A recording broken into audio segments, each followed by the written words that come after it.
Hey guys, what's up? My name's the Breph, and welcome to today's Pokemon Challenge video, where I'm asking the question, can you beat Pokemon Platinum with only a Shinx? As per usual, I've used the Pokemon Randomizer to replace Piplup with Shinx. I'm not going to waste anyone's time here, so let's jump straight into the rules. Firstly, I'll only be able to use Shinx in battle, even though others will be needed for HM use. I also won't be allowed to use any items in battle, although, yet again, I will allow the use of held items. Lastly, TM usage is fine, although for an added challenge, if I do use a TM, I won't be able to replace the move, and it'll have to last me until the end of the game. In terms of Shinx as a Pokemon, it's pitifully weak.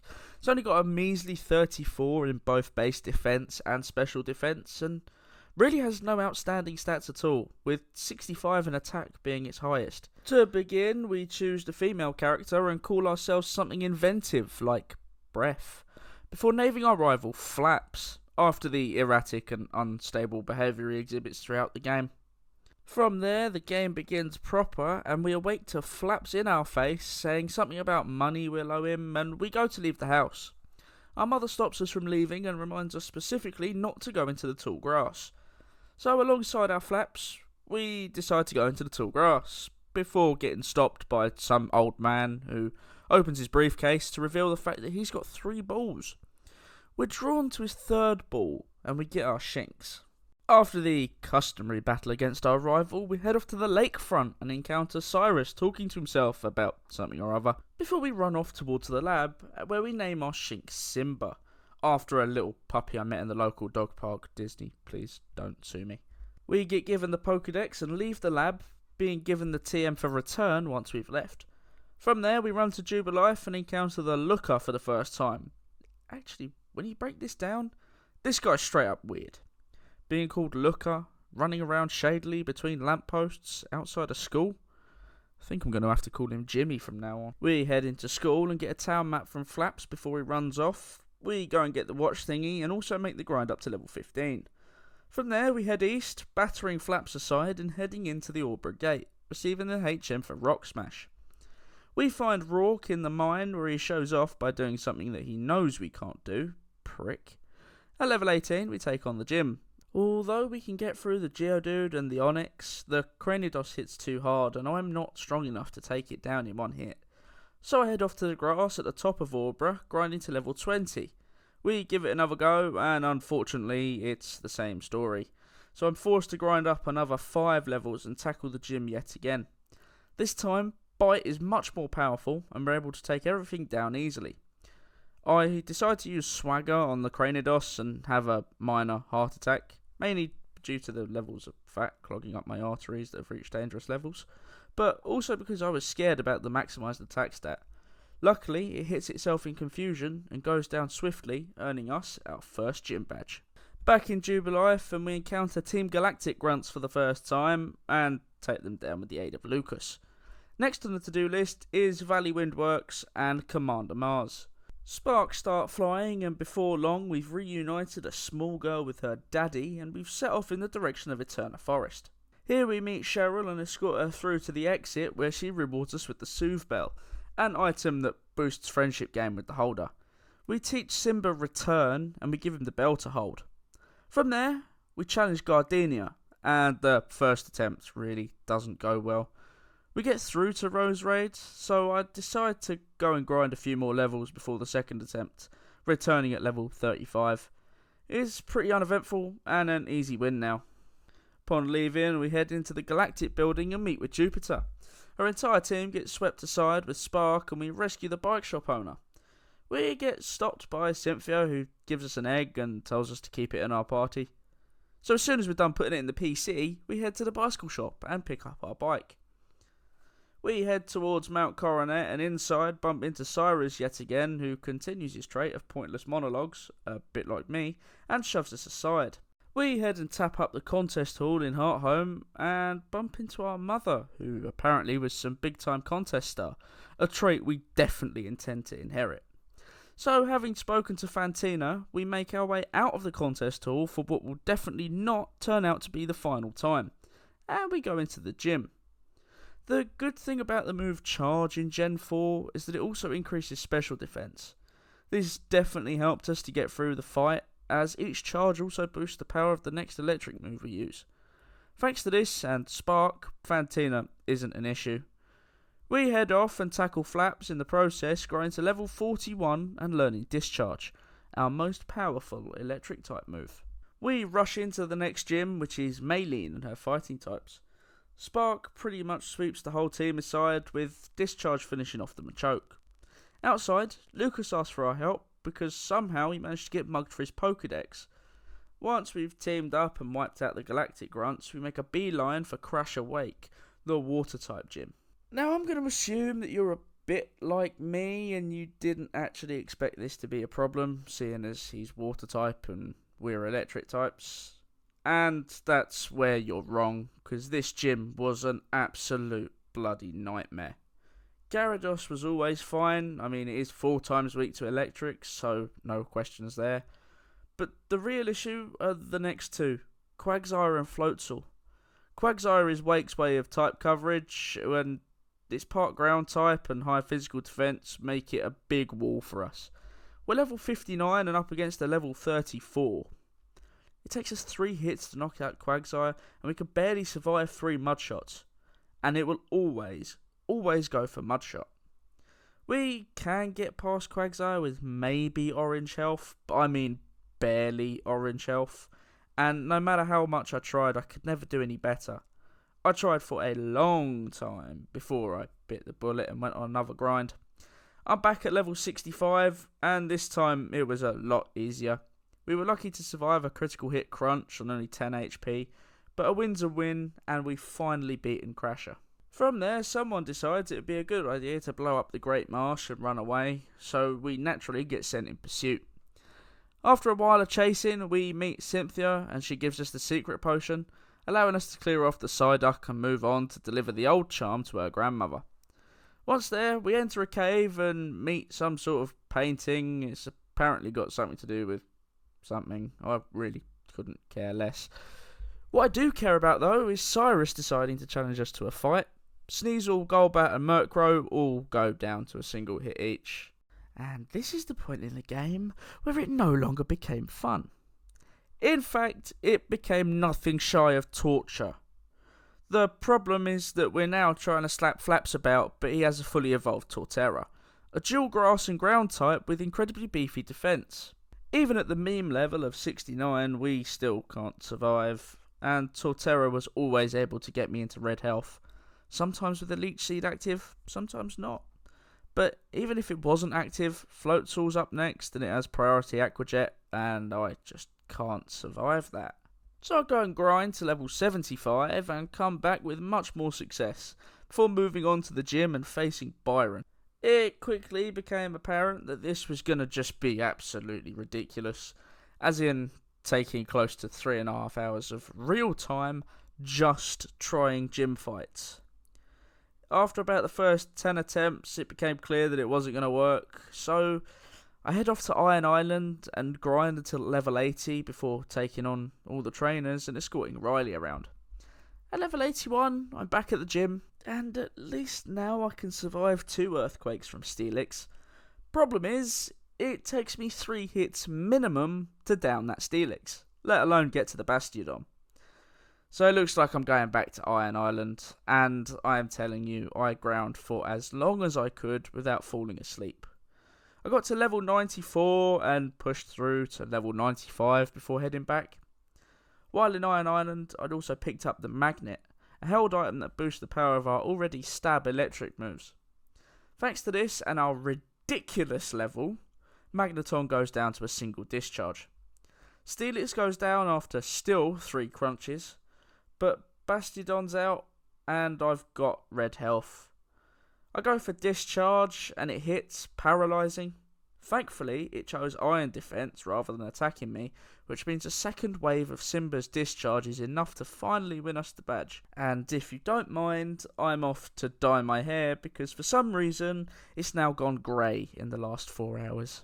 Following that is a lengthy chat with an old man, his young male assistant, and the most annoying Flaps. An explosion at a far-off lake shakes the entire planet, and we, a small child, are sent to Ground Zero, where we find the cavern in the middle of the lake to be completely intact for some reason. Inside, we encounter Saturn, who challenges us to a battle. His 3 Pokemon go down without resistance. Mars is up next, and if it isn't obvious already, we're pursuing the 3 lake Pokemon. Well, more Team Galactica, and we're trying to rescue them, as always. Mars' team got one shot by Spark, and the next challenge is getting to Lake Acuity. But before we can get up there to see if Flaps have been pushed aside and thoroughly destroyed, we have to take on the Snow Point Gym, Candice. Sneasel and Pillowswine go down to a single return. Frostlass is out, and it takes a single Spark, as a Bomb of Snow goes down to a Crunch and Discharge combo. With that, the 7th gym badge is ours. Once we rectify this little detour and head up to the lakeside, we approach the aftermath of what really should be considered a crime scene. Flaps has been pummeled into near non-existence. Like the true friend we are, we leave Flaps to recover while heading back to the Galactic HQ and going in through the warehouse to grab the Galactic Key. Inside the main building, we watch Cyrus giving some sort of speech, I think. In truth, I fell asleep and woke up 90 odd minutes later. I raced my way through and challenged him. We completely and utterly battered him, almost worse than my mother did to me that time I keyed the headmistress's car at school, and we rewarded with the Master Ball. From there, we do to Saturn what my mother did to me, and we show our caring side by releasing the Trapped Lake Pokemon, and heading off to the spire of Mount Coronet, where we get to witness Cyrus using the red chain, summoning Dialga and Palkia. From there, the Lake Trio arrive to no doubt try and save the day, but Giratina comes in and kidnaps Cyrus into the Distortion World. In there, we solve some puzzles and face Cyrus for the final time. His team are very, very easy to defeat, and there's no unforeseen issues. Now, we stand at the precipice of the Distortion World, face to face with Giratina, and swiftly defeat it, before leaving and heading back to the lab to tell the professor about our achievements, and making our way over to the lighthouse, where we find Volkner and challenge him in the next gym. Volkner was easy, Return and Crunch were powerful enough to manage with ease. Next stop, the Pokemon League. We race through Victory Road and arrive there. You'd think this would easily be the shortest part of the game, given it's only really 6 trainers and I'm max level. But this section alone took 7.5 real life hours. Because before going in to face the Elite Four, someone at Game Freak decided to put a rival battle in the way that you can't even avoid.